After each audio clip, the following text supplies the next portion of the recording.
U.S. consumer prices rise 2.6% from October.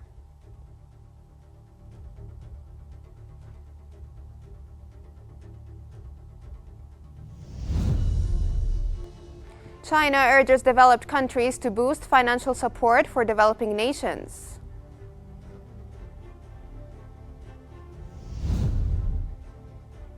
And Lebanon experiences a decline in its central bank reserves for the first time in a year.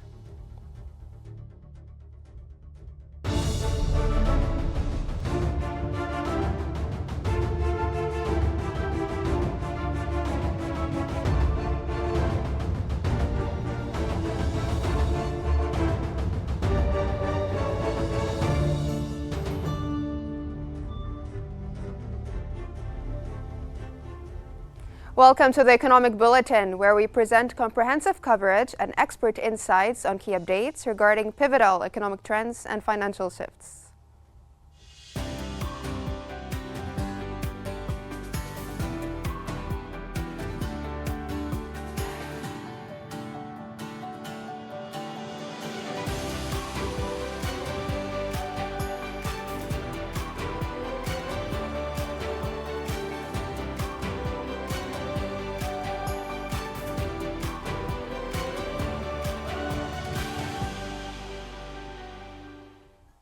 Welcome back. We start off with the United States, where inflation rose slightly in October, signaling a potential stabilization in prices after several months of gradual slowing. According to the Labor Department, the Consumer Price Index increased by 2.6% year over year, up from September's 2.4%, marking the first annual inflation uptick in 7 months. Month over month, overall prices edged up by 0.2%, consistent with the prior month's rise. Meanwhile, core inflation, which excludes volatile food and energy prices, held steady, rising 3.3% from the previous year and 0.3% from the prior months for the third consecutive month.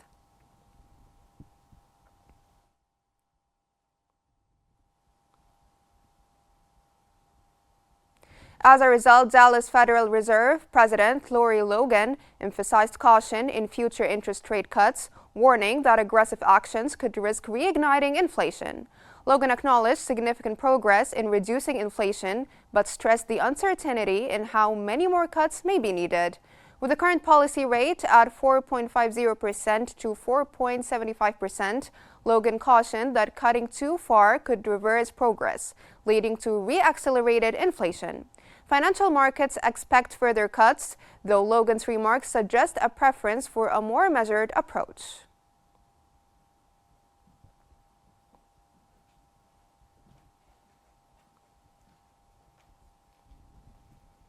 On another note, U.S. President-elect Donald Trump has appointed Elon Musk to a role aimed at making the American government more efficient. Musk and former Republican presidential candidate Vivek Ramaswamy will co-lead the newly created Department of Government Efficiency, an entity Trump indicated will operate outside the confines of government.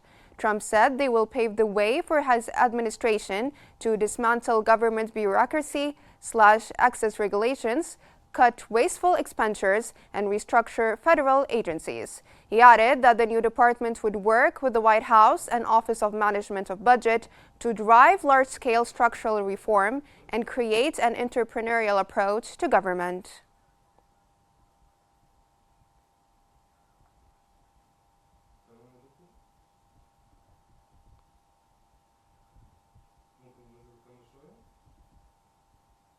In a response to Trump's decision, Elon Musk has pledged to document all actions of the department online for maximum transparency. Musk stated on his X account that incentives are key, with rewards for wise spending on consequences for those who waste taxpayer funds. Earlier in October, he emphasized the importance of transparency for the new department, focusing on identifying spending issues and reducing costs. He warned that without better solutions, the country risks financial collapse and requires bold action.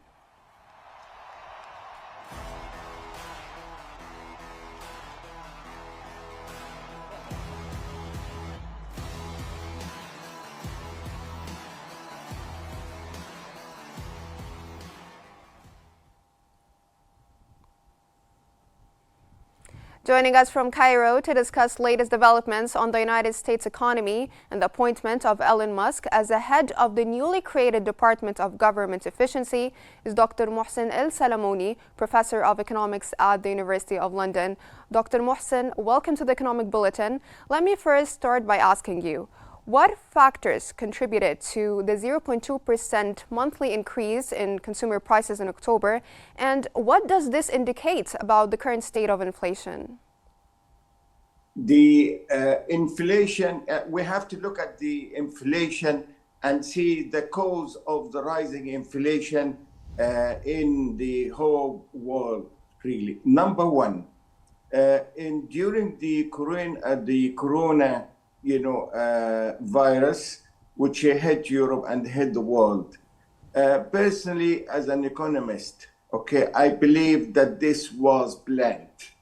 Planned for whom? This is a difficult question and you cannot answer. But anyway, let's deal with inflation as we have to speak about.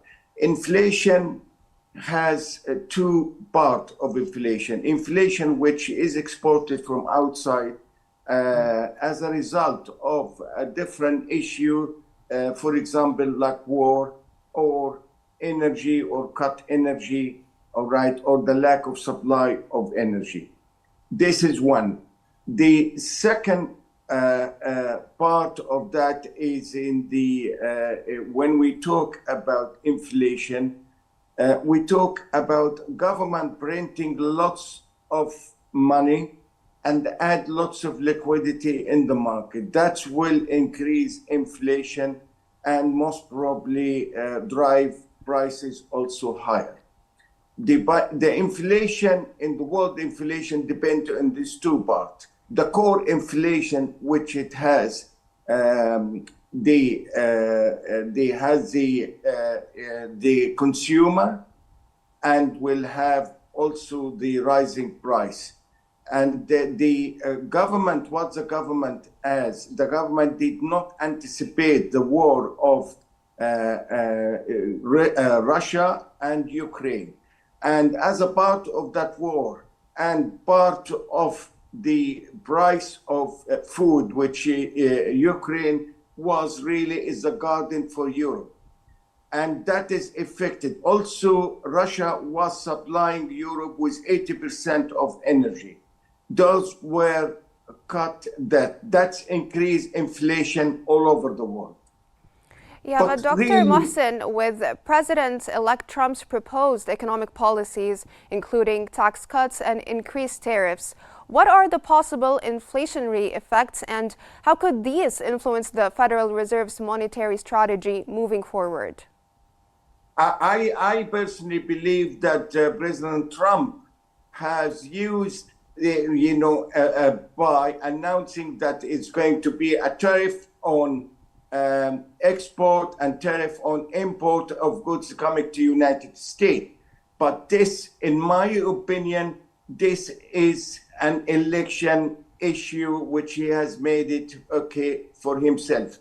But I personally believe that United States cannot afford to have a trade war with the whole world, and especially China. China, the trade, if we look at the China between trade and United States, China export to United States about 563 billion a year.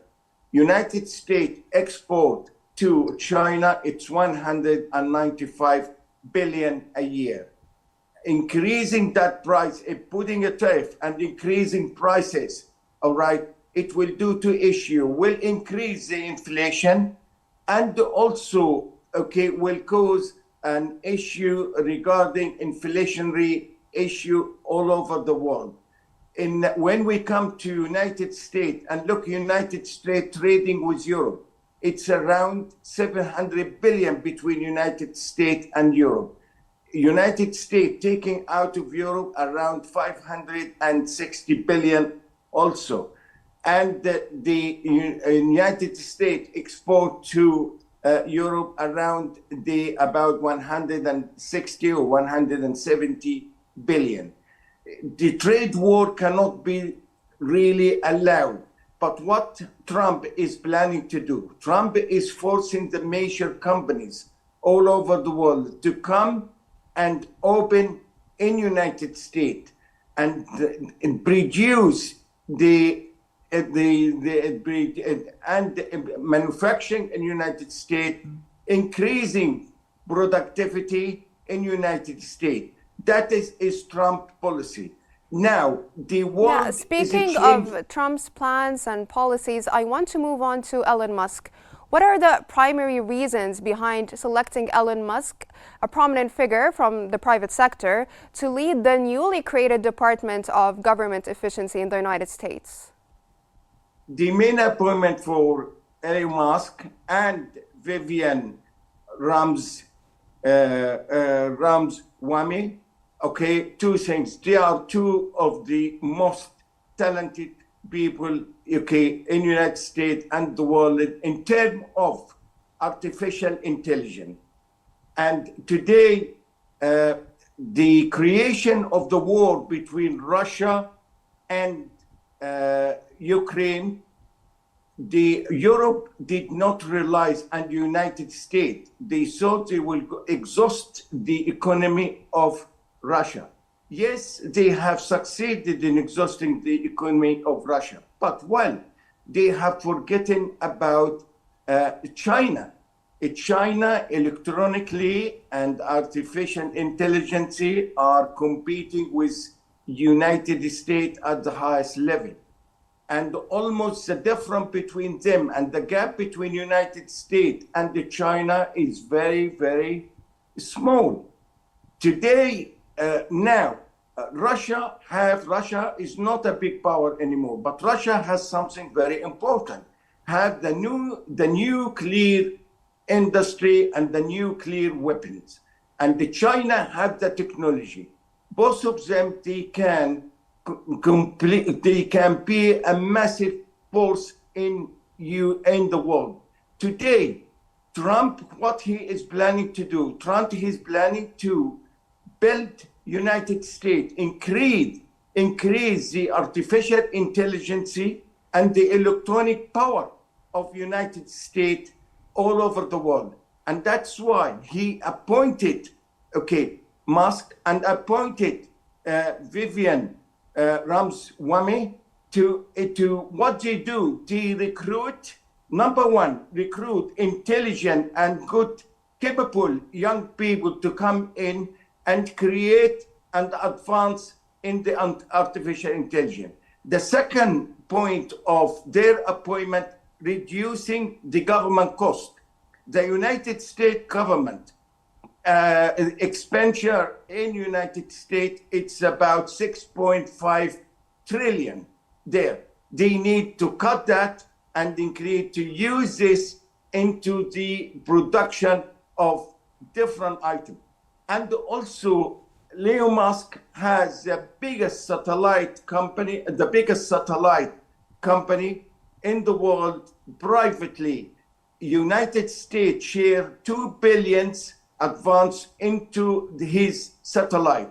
Today, they have managed to create one of the biggest communication center all over the world through this communication satellite system, which they have done.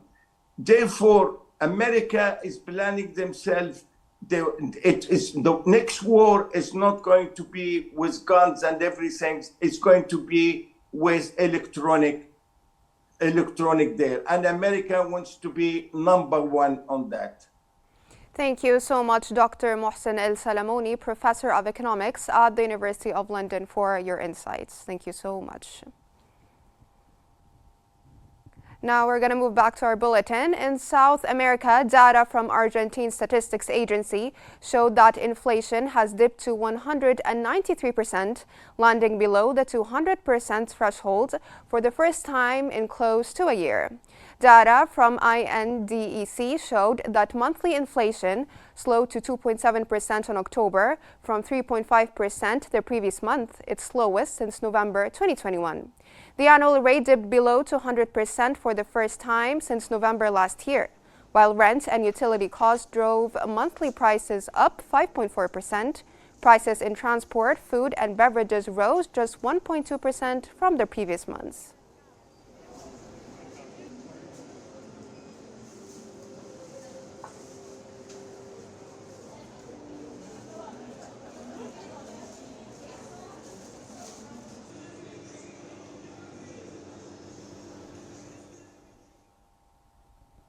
Moving to Europe, Bank of France governor and European Central Bank member François Villeroy de Galhau has predicted that inflation will remain moderate in France and that the European Central Bank will make more rate cuts.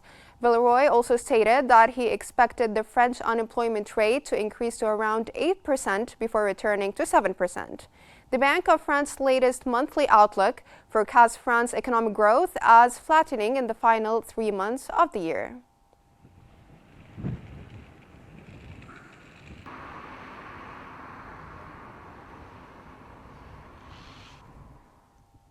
In Asia, Japan's wholesale inflation surged in October, marking the fastest annual rise in over a year, as a weakening yen drove up import costs for various goods.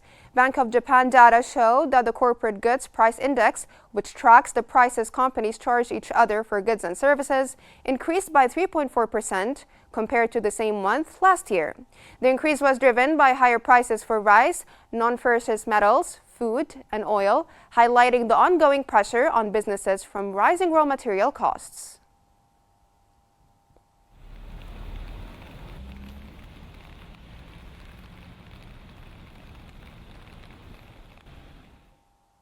The IMF's Pakistan mission chief, Nathan Porter, has begun talks with Pakistani officials on the country's $7 billion bailout package. The discussions are part of the ongoing Extended Fund Facility program, but are not related to the first review, which is scheduled for early 2025.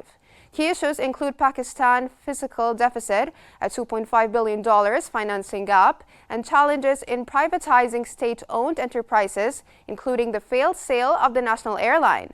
The visit is also expected to address power sector losses and the country's broader economic reforms.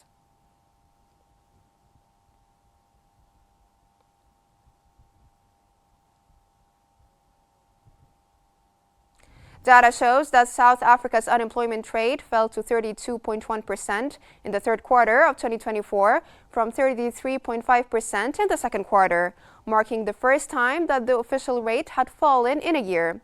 The quarterly labor force survey published by Statistics South Africa showed that employment figures increased 294,000 to 16.9 million in the 3 months to September. Meanwhile, unemployment decreased 373,000 to 8.0 million during the same period.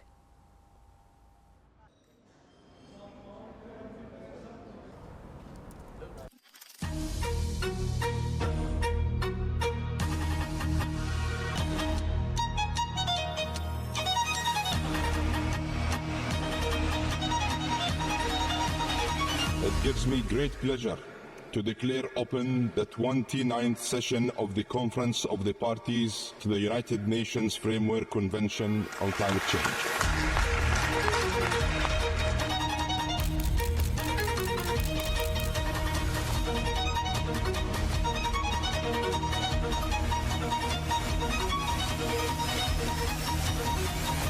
COP29 must tear down the walls of climate finance.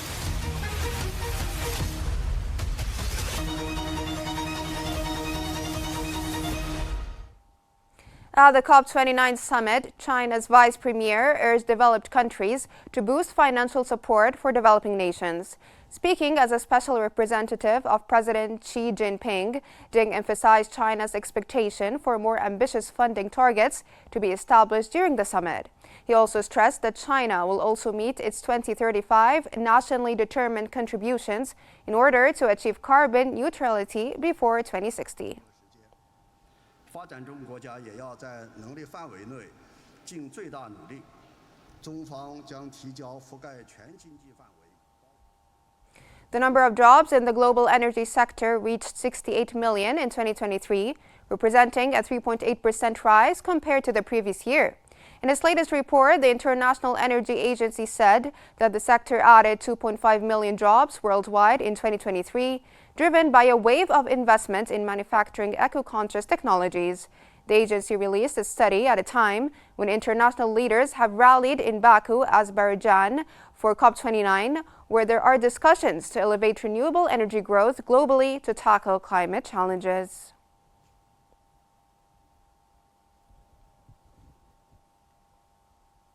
Italian Prime Minister Giorgia Meloni has called for a balanced energy mix that will include gas, biofuel, and other resources during the transition to cleaner energy during COP29.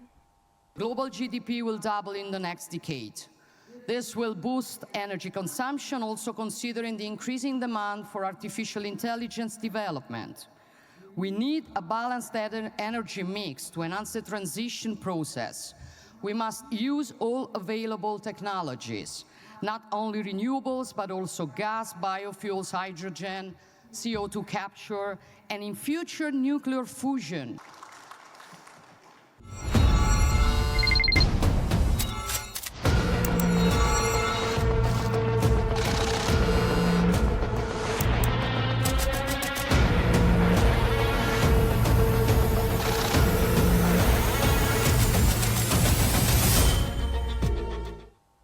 In the MENA region, official data shows that Oman recorded the lowest inflation rate in the GCC in September. Oman's consumer prices rose 0.4% year-on-year, down from the 1.1% increase in August.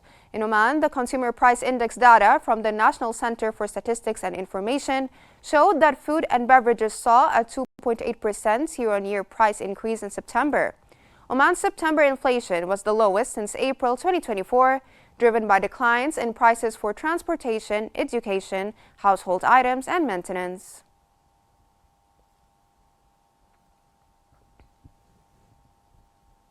Bloomberg has reported that Lebanon experienced a decline in its central bank reserves for the first time in a year, with over $400 million lost in October alone.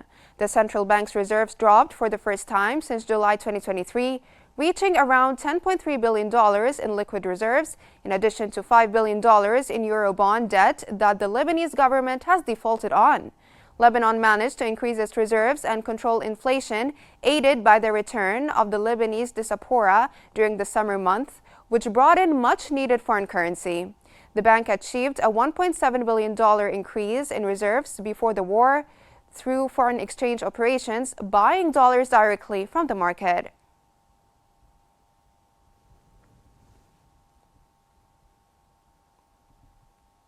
Last month, hurricanes Helene and Milton caused extensive damage estimated between $51.5 billion and $81.5 billion, mainly in the southeastern United States. Despite the rising costs, these losses are just a fraction of the broader impact of extreme weather events worldwide, particularly in the United States. According to the International Chamber of Commerce, over the past 10 years, the global cost of such events has reached about $2 trillion, comparable to the economic losses of the 2008 global financial crisis.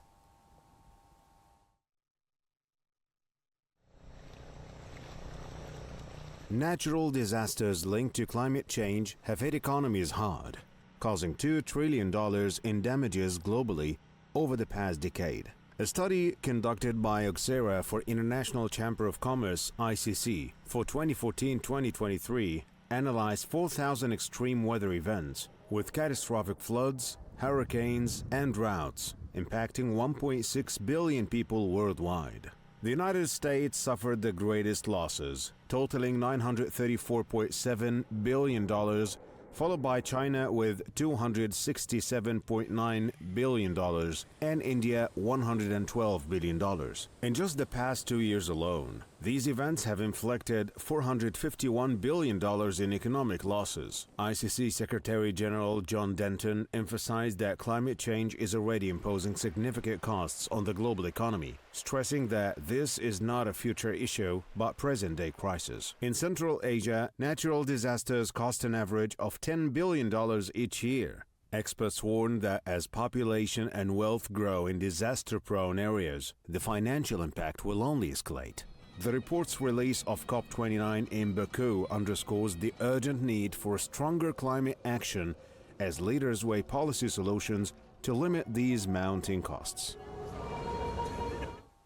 Oil prices slipped, trading near their lowest in 2 weeks on Wednesday, a day after OPEC downgraded its forecast for global oil demand growth in 2024 and 2025, and amid demand concerns in China. Brent crude futures were 0.9% lower to $71.24 a barrel. U.S. West Texas Intermediate crude futures slipped 0.8% to $67.58.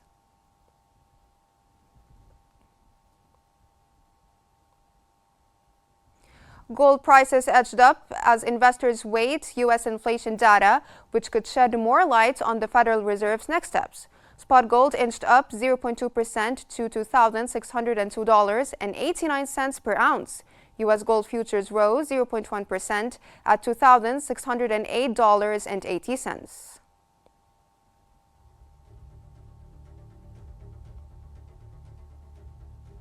That's all for now. Here's a roundup of today's key headlines. U.S. consumer prices rise 2.6% in October.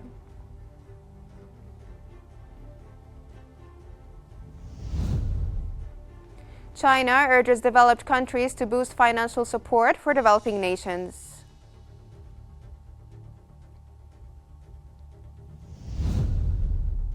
And Lebanon experiences a decline in its central bank reserves for the first time in a year.